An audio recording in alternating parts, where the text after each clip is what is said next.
Maki Zenin is a character who shaped up to be one of the best in Jujutsu Kaisen, from the way they handle her power progression to the development of her mentality, as well as her relationships both with family and Jujutsu society as a whole, chasing the legacy of Toji, finding her freedom, mending fractured bonds with her sister, severing oppressive ties with her clan, getting revenge, and manifesting into one of the last hopes for Jujutsu sorcerers. This is merely the tip of the iceberg when it comes to Maki Zenin, but with that said, like and subscribe to the channel if you enjoy this sort of video and want to see more. It's very much appreciated, and let's get back into it. Before Maki could become this generation's Toji, she had a grueling path of judgment, failure, scrutiny, and heartbreak to traverse. Her clan would make nothing easy, because she failed the test from birth, couldn't live up to the expectations of the prestigious. To not have a curse technique is to drag down her parents and siblings, crushing even their potential. No shot for her father to lead the clan, physical and mental abuse against her sister, triggering not just an everlasting resentment, but a hatred from her own father and sister, and in turn, putting the determination of Maki to the test. Whether or not she knew it, chasing the legacy of Toji, to bring that wretched clan under control, seeds of revenge were planted since before the events of the first chapter, and for them to flourish, she would endure the brutal beating befitting the underdog's journey, against some of the most careless and vicious humans and curses the series has to offer. She's been decimated time and time again, to no success, no mercy from anyone. Volume 0 Ghetto leaves her a mess, a victim inspiring Yuta to be stronger. In Goodwill she shines for a moment, but yet again falls short, unable to fulfill her duty, pushing Yuji and Toji to be stronger, to face Hanami, a foe she didn't stand a real chance against, making her a stepping stone for greater sorcerers to build off of. And again in Shibuya, where both her supposed allies and enemies pay her no mind. Dagon doesn't even bother to put effort into fighting her. On the surface she's powerless, almost zero cursed energy, but yet again, for a moment, power that can only be understood through her actions in battle shines through. It's this unusual ability of hers that surprises others, but also enables her family to suppress her status, leveraging their influence to keep her at the bottom of the hierarchy, a grade 4 sorcerer, as far away as possible from the honored one she could become, amplifying the need to see her take their respect, force them to see reality. But she can't achieve this as she is. There's something missing, or rather, too much remaining. The innate quality that causes her so much grief, that made her an outcast from her clan, would be the very quality she would need to harness in order to remake her clan. To show them the fear in their heart that the last generation of heavenly restriction user instilled. To remind them of Toji. In order to gain something, a sacrifice is needed. This is a principle of power in JJK, but for Maki this is raised to the extreme, for it's not as simple as giving up all her cursed energy. To be as distant from Jujutsu, the pride of sorcerers as possible, and shame them through their inferiority, of the antithesis of their idea of strength, she would need to give up herself, which includes her sister, for they're one and the same, twins that operate on a totally unique system of power, one that cannot distinguish between them, and so the lack of drive and work ethic that her sister had, as well as her cursed energy, exists as an anchor around Maki's heart. It's a tragic relationship they share. One cannot thrive while the other survives. Each has born power and personality traits that restrict the other from their desired life. One was content with being a servant, a quote-unquote normal life, but of course Maki was on the path to freedom, making it almost fated that their paths would fundamentally diverge,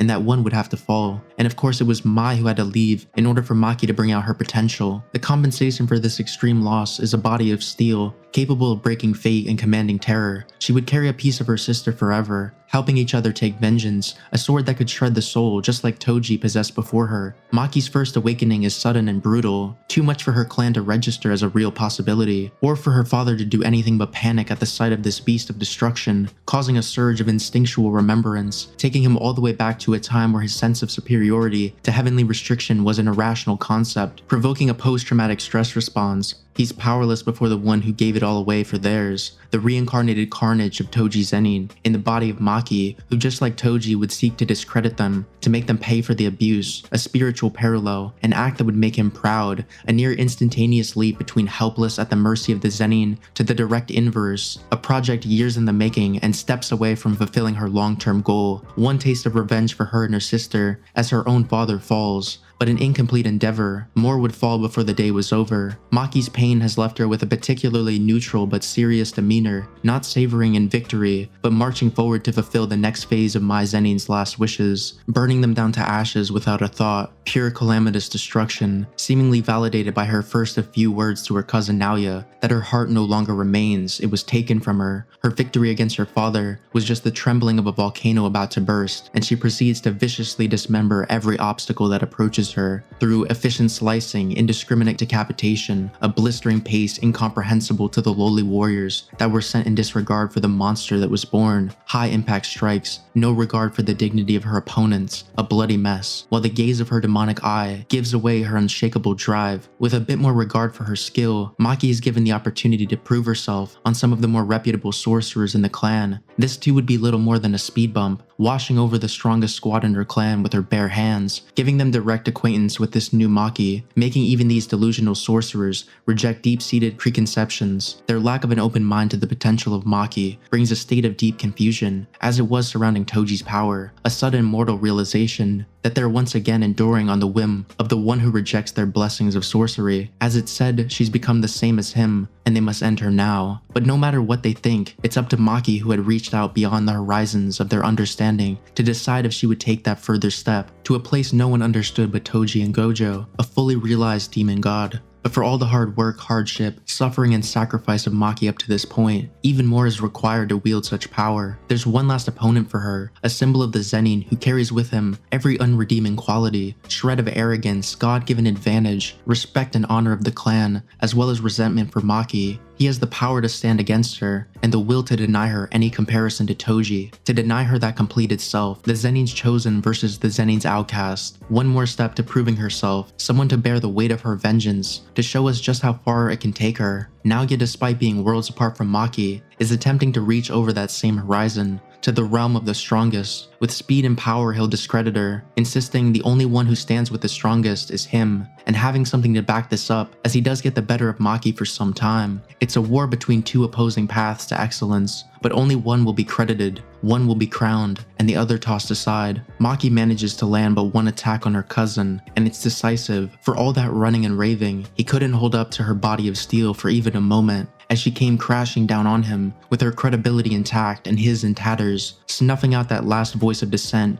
as Naoya chokes on his claim of her being a fraud, cut off mid-sentence by the unyielding strength of Maki Zenin. One might think this was finally enough, that she's proven herself, wiped out every member of her clan, and became one of the strongest fighters alive. But no, this story has yet another chapter. While she's no longer the subject of her clan, unable to hold her down in society, to tell her what to do, to harm her sister, her strength has been acknowledged. She can achieve things not previously imagined. She's taken her freedom, you might say. But this isn't quite right. She may be physically free, but her mind remains ripe with distraction, with the mental shackles of her clan, which causes an unhealthy tension in her fighting, remaining even after the death of every other Zenin. Clawing at Maki's psyche, there's unfinished business in the background that evades her awareness still. Spirits of her past she must bury before she can truly move forward, and this is precisely what the return of Naoya in the form of a cursed spirit stands as, the ghost of the Zenin clan, the highest hurdle that would force her to clear her mind of that past trauma, inspire her to obtain true freedom. The girl who couldn't see cursed spirits, who wore glasses just to meet basic requirements for sorcery, would come to see the world in layers invisible to even the greatest sorcerers. The difference between her and Toji,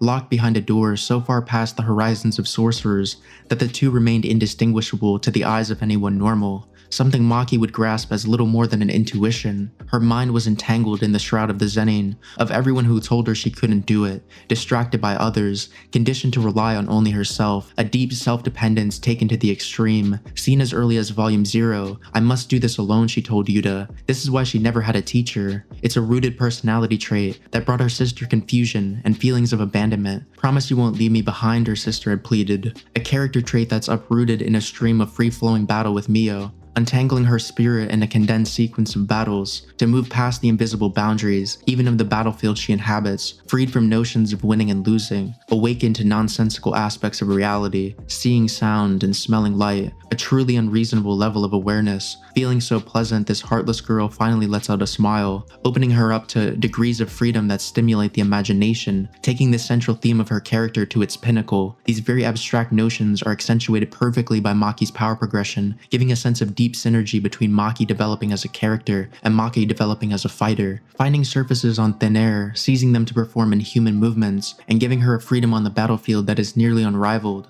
Completed by her unburdened posture against cursed Naoya, gently falling with arms spread, eyes rolled back, almost inviting the opponent, the world evolving before her very eyes, the euphoria of intense new feelings, adding playfulness to what was a battle of life and death. At last, Toji Zenin has another who can fully relate with him, his legacy and will carried on, this newfound awareness completing a special bond between these two heavenly restricted demons, as well as furthering the existential gap between Maki and everyone else, as she becomes fully realized, her weaknesses reimagined into strengths. Against the cursed remnant of the Zenin clan Naoya, yet another trademark characteristic of Toji is leverage to complete victory. Maki, who everyone tried to ignore, has become the invisible woman, who can bypass even the peak of Jujutsu sorcery, the sure hit of a domain expansion, allowing her to tear apart and bury once and for all this curse that weighed on her back for so many years. Naoya is no more, and at this point, even the story must step in to pay its respects to Maki, definitively declaring her to be the first in 12 years after Toji's death to become his equal as a demonic fighter, making Maki not just a sorcerer,